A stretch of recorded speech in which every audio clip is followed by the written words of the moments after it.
முதல்வர் எம்ஜிஆருக்கு பிறகு யாழ்ப்பாணத்திலே விஜயை தெரியாத பிறக்காத குழந்தையும் இல்லை. அதிகப்படியான மக்களால் நேசிக்கப்பட்ட ஒரு தலைவனை தேர்ந்தெடுப்பதன் மூலம் அரசியல் என்பது சாக்கடை அல்ல, அங்கே கடவுளும் இருக்கலாம் என்கின்ற ஒரு விடயத்தை இன்றைய தினம் இந்த தமிழக மக்கள் மறுபடியும் நிரூபித்திருக்கிறார்கள். இலங்கையில இருக்கிற ஒவ்வொரு அரசியல் ஞானிகளும் ஞாபவான்களும் சொன்னார்கள், தலைவருக்கு 30 சீட்டும் கிடைக்காது, 10 சீட் தான் கிடைக்கும். நான் மட்டும்தான் என்னுடைய தனிப்பட்ட முகப்புத்தகத்தில் எழுதியிருக்கிறேன் 100 சீட் தாண்டும். ஜாம்பவான்களை பார்த்திருக்கிறீர்கள் என்று அண்ணனை பார்க்கவில்லை தானே நீங்கள் விலகாலும், இப்போதுதான் அண்ணனை பார்த்திருக்கிறீர்கள். அதுதான் அந்த ஜாம்பவான்களுக்கும் ஒரு மக்கள் நாயகனுக்கும் ஜனநாயகனுக்கும் உள்ள வித்தியாசம், அவ்வளவுதான்.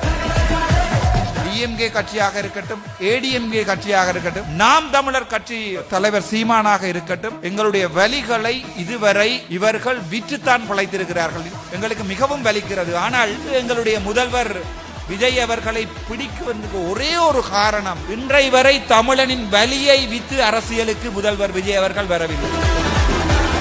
இந்த நாம் தமிழர் கட்சி எவ்வாறு எல்லாம் ஒரு அரசியல் தலைவனை விமர்சிக்க முடியுமோ அவ்வாறு கேவலமாக விமர்சித்தும் வென்ற போது என் தலைவன் போன இடம் அந்த நாம் தமிழர் கட்சியினுடைய கட்சி காரியாலயம். முதலும் கடைசியும் ஆசை முதல்வர் விஜய் அவர்களை கண்ணால் பார்க்க வேண்டும் என்ற ஒரே ஒரு ஆசை மட்டும்தான்.